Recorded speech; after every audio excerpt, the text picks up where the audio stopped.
La commission PM. La commission PM. Une mise au point du matin. Face à face avec Robert Pilote et le psychiatre Pierre Mailloux. La commission PM. Voici Catherine Gaudreault. Une commission PM parfois qui peut se transformer en commission horticole, en commission sexuelle, en commission...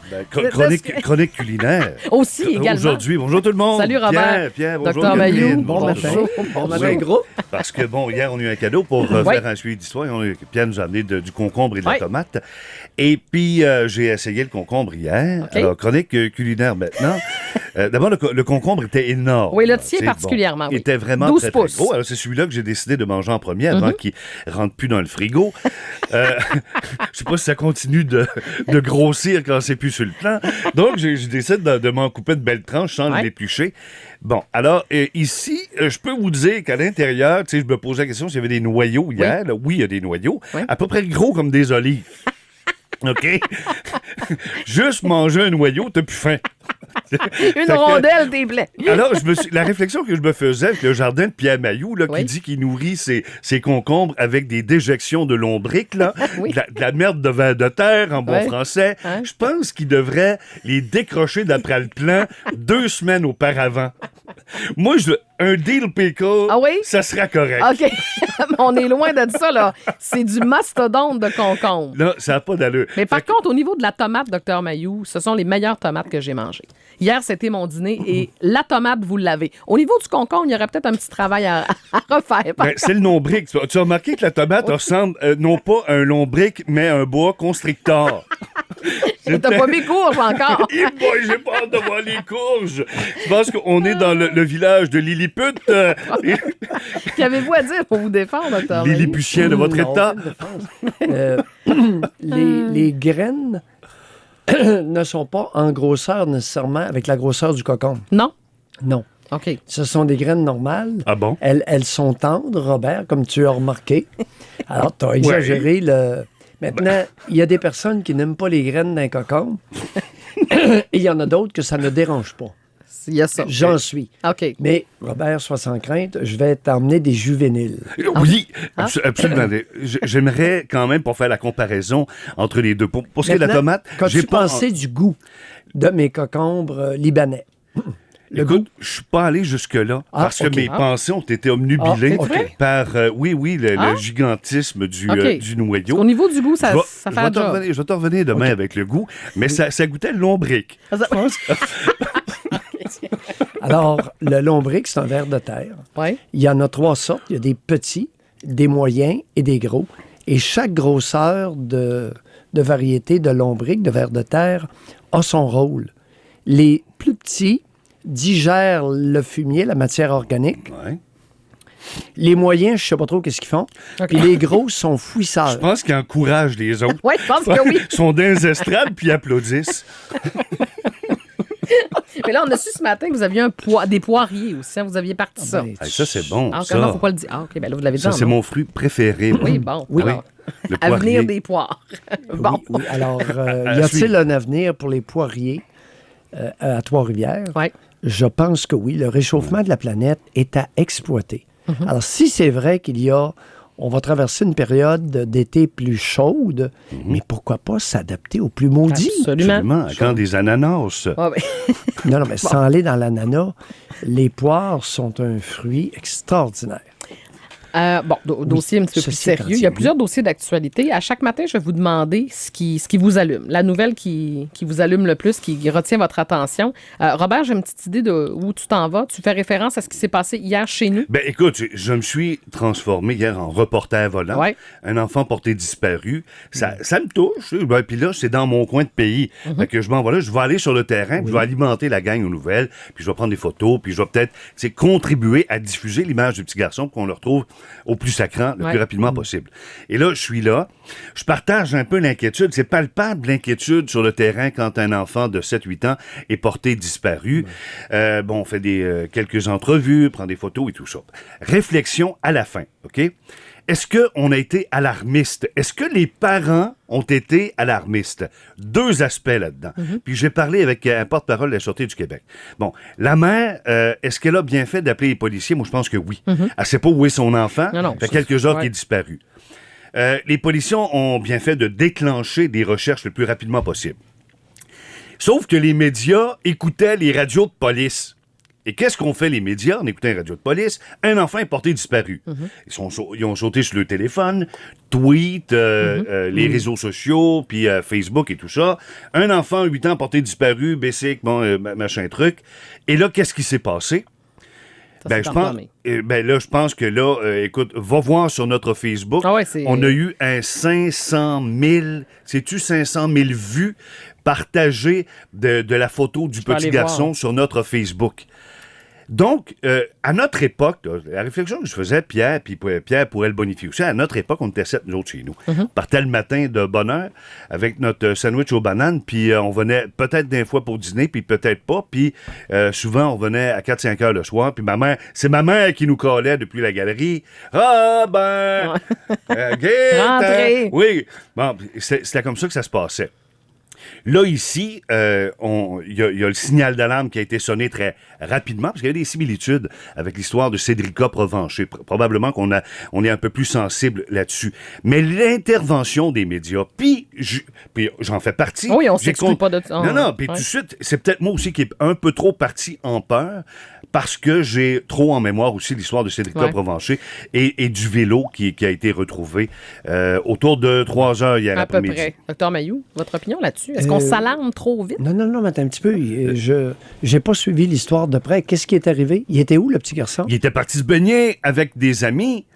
Et les parents de cet enfant-là qui amènent le jeune à la plage n'avertissent pas les parents du jeune homme en question, du jeune garçon. Ah, OK. Il était parti se baigner? Il était parti se baigner. Avec une autre famille, avec un autre ami. Mais on n'a pas avisé la mère qui s'est inquiétée, qui a appelé les polices. Je vais être rabat-joie. Oui. Et vous dire ceci.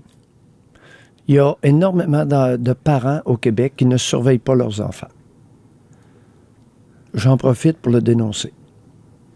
Oui, mais les parents qui partent... Vous n'avez pas idée du nombre d'enfants laissés à eux-mêmes pendant les vacances estivales alors que les 2 parents travaillent.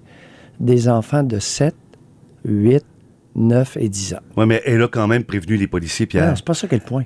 Non, mais c'est pas ça qu'elle point. Ça oui, existe. Ça n'a rien à voir. Alarmiste ou pas, là, j'en profite pour dénoncer la négligence parentale sévère de beaucoup de parents en Mauricie pendant l'été. C'est tout ce que j'ai. Oui, mais le parent, lui, qui s'en va avec un enfant, puis qui prend pas, puis c'est à 2 coins de maison, deux pâtés de maison de là, prend pas la peine d'aller dire à Mme Tartampion, écoute, on est parti avec votre enfant, on s'en va se baigner, on vous le ramène sur l'heure du souper. C'était mon point. Il me semble que ça, c'est élémentaire. Robert, reprenons. Le parent responsable demande au gamin, est-ce que tes parents sont intéressés à tes déplacements quotidiens? 1. Est-ce que tes parents savent que tu es avec nous autres? Il n'appelle pas les parents du gamin. À 7 ans, il prend son petit cellulaire ou tu lui passes un cellulaire, puis il appelle son père, sa mère ou la gardienne. Oui, c'est ça. Oui, mais tu le fais devant toi. Mais ça s'est pas fait. C'est ça. Tu vois, je l'ai reçu tantôt encore en courriel. Quelqu'un, entre autres, je le salue, Michael, il dit, avec les gens accros du cellulaire, pourquoi le jeune n'appelle pas son ami avant d'aller chez lui? Pourquoi les parents ne disent pas à son jeune d'appeler l'ami? Ou les parents question, hey, on part avec ton gars, là, on s'en va à la plage. Ça ne lui tentait pas d'appeler la mère? Tout un déploiement policier. Puis est-ce qu'à chaque fois... Oui. Alors, ça nous permet d'en parler. Ça nous permet d'en parler publiquement. C'est le rôle de la radio. Non, je sais, puis c'est notre rôle. Alors, hier, en déploiement, ça a coûté combien? Ça a coûté de beurrer. J'ai vu des 4 roues. Tout ça pour s'éduquer. Alors, chers auditeurs, lorsque vous amenez un enfant de 7 ans en randonnée ou pour une excursion quelconque, mentionnez aux jeunes d'avertir. Ah oui. Parents ou gardiennes. Et assurez-vous qu'il le fait. Voilà. Assurez-vous qu'il le fait. Oui, le point de Robert est bon. Allez, on fait une courte pause, messieurs. À 7 ans, un enfant d'intelligence normale, tu lui rappelles. Ça dépend. Ça dépend de l'enfant. L'infantilisation, Robert, tu sais que c'est un vice aussi national dans la tribu canadienne-française. On fait une courte pause. On revient avec votre sujet, Dr. Mayou. Oui, votre tribu canadienne-française. Oh, tribu, parfait. 9h17, 3 minutes, on Vous allez voir le lien. OK, parfait. 9h20, on est de retour pour la commission PM, deuxième bloc. La nouvelle qui allume le Dr. Mayou ce matin, c'est ces déclarations de Maxime Bernier sur Twitter hier, qui s'en est pris au multiculturalisme extrême de Justin Trudeau. Il a tweeté en français et en anglais. Maxime Bernier dit que Trudeau continue de promouvoir son slogan « La diversité est notre force ». On parle de tribus, entre autres, Dr. Mayou. Vous parlez souvent de tribus des Canadiens français. Oui. Ça fait quelques années que je vous parle de la tribu canadienne-française. Et Maxime Bernier ramène cette expression lorsqu'il écrit dans son tweet « Le multiculturalisme extrême », c'est-à-dire le mélange de plusieurs cultures actives, promoteuses. Ce qui a toujours été le cas du Canada, d'ailleurs. Oui, le multiculturalisme extrême et le culte de la diversité de Trudeau vont nous diviser en petites tribus.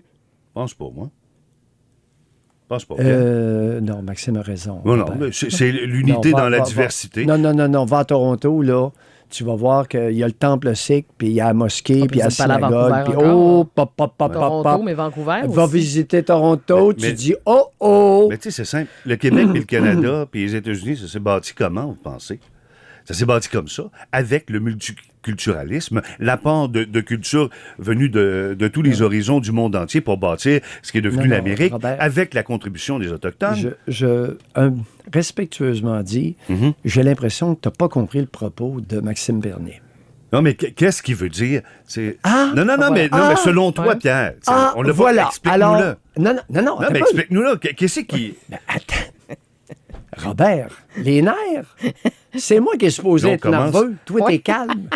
Ce matin, moins, là. Allez-y, Dr. Mayou, il me laisse peu de temps. Là. Alors, lorsqu'on lit une déclaration, comme Robert vient de faire, explique-moi, est-ce que son propos est suffisamment clair dans son tweet?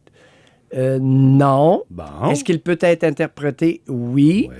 Est-ce que la façon dont je le comprends m'inquiète? Oui. Mais peut-être que c'est moi qui l'ai mal compris. Comment le comprends-tu? Bon, alors, j'ai l'impression qu'il insinue que le Canada est en train de se comporter comme beaucoup de pays arriérés actuellement. Exemple, l'Afghanistan. L'Afghanistan, c'est pas un pays, c'est un ensemble de clans, de tribus qui ont des frictions entre elles, qui ont des conflits entre elles. Alors, rappelons-nous les groupes de Bédouins en Arabie Saoudite. Rappelons-nous Laurence d'Arabie. C'était des tribus. Vous pensez qu'il fait Il y avait les Azaris, puis les ci, puis les ça. Et entre elles, lorsqu'elles étaient un peu trop fortes, elles se battaient. Oui, mais comment on a fait, nous, au Québec, pour créer l'unité avec le temps? Depuis qu'on immigre au Canada et au Québec, comment on a fait pour faire... On s'est battu contre les Anglais. Ben oui, puis on a perdu. Oui, on a perdu. On a perdu. Maintenant, la revanche des berceaux n'est pas à oublier. Mais c'est parce que ça porte à interprétation. Là. Oui, et Maxime Bernier, écoute, c'est quand même pas... Avant de rire du monde, on aurait peut-être avantage à être prudent et à se demander, comme tu viens de faire, est-ce qu'il est en train de nous dire quelque chose d'important? Peut-être. Exemple, l'Irlande.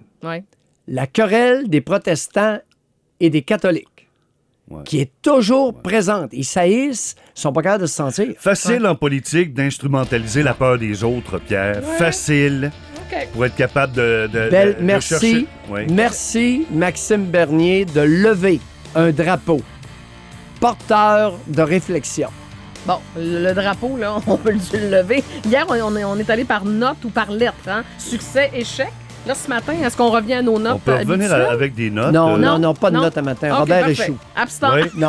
Échoue.